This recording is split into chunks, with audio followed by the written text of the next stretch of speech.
തിരുവനന്തപുരം കോർപ്പറേഷനിൽ സത്യപ്രതിജ്ഞയ്ക്ക് ശേഷം ആർഎസ്എസ് ഗണഗീതം പാടി ബിജെപി പ്രവർത്തകർ. കോർപ്പറേഷൻ കൗൺസിൽ ഹാളിലാണ് സത്യപ്രതിജ്ഞ കഴിഞ്ഞയുടനെ ബിജെപി ഗണഗീതം ആലപിച്ചത്. ഇതിൽ ശക്തമായ പ്രതിഷേധവുമായി സിപിഐഎം കൗൺസിലർ SP ദീപക് രംഗത്തെത്തി. തികച്ചും പ്രതിഷേധാർഹമായ കാര്യമാണ് കൗൺസിൽ ഹാളിൽ നടന്നതെന്നും ബിജെപിയുടേത് വർഗീയത കൊണ്ടുവരാനുള്ള ശ്രമമാണെന്നും SP ദീപക് പറഞ്ഞു.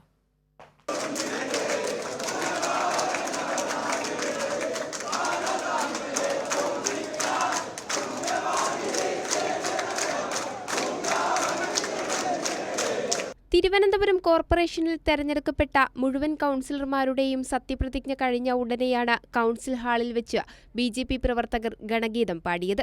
റിട്ടേണിംഗ് ഓഫീസർ, കളക്ടർ തുടങ്ങിയ ഉദ്യോഗസ്ഥരും ബിജെപി നേതാക്കളുമിരിക്കെയാണ് പ്രവർത്തകർ RSS ഗണഗീതം ആലപിച്ചത്. ഇത് തികച്ചും പ്രതിഷേധാർഹമായ കാര്യമാണെന്നും ബിജെപിയുടേത് വർഗീയത കൊണ്ടുവരാനുള്ള ശ്രമമാണെന്നും CPIM കൗൺസിലർ SP ദീപക് പറഞ്ഞു.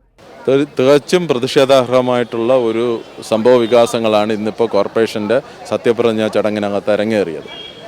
ഇതിൻ്റെ തുടക്കം മുതൽ തന്നെ ഇത് വർഗീയമായിട്ട് ഈ സത്യപ്രതിജ്ഞാ ചടങ്ങ് കൊണ്ടുപോകുന്നതിന് വേണ്ടിയിട്ട് ഒരു അജണ്ട നടപ്പിലാക്കുന്ന ഇതിൻ്റെ തീരുമാനത്തിൻ്റെ അടിസ്ഥാനത്തിലാണ് ഇവിടെ ഈ കാര്യങ്ങൾ നടന്നത്.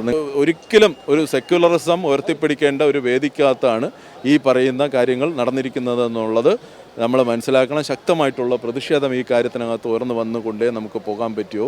BJPയുടെ RSSൻ്റെ സമീപനം ഇതിനെ വർഗീയവൽക്കരിക്കാനാണെന്നുണ്ടെങ്കിൽ കടുത്ത പ്രതിഷേധം ഞങ്ങൾ കൊണ്ടുവരും. തുടക്കം മുതലേ കോർപ്പറേഷൻ വർഗീയവൽക്കരിക്കാനുള്ള ശ്രമമാണ് BJPയുടെ ഭാഗത്തു നിന്ന് ഉണ്ടായത്. ഇതിനെതിരെ വരും ദിവസങ്ങളിലും CPIM ശക്തമായ പ്രതിഷേധം രേഖപ്പെടുത്തുമെന്നും അദ്ദേഹം പറഞ്ഞു. കൈരളി ന്യൂസ്, തിരുവനന്തപുരം.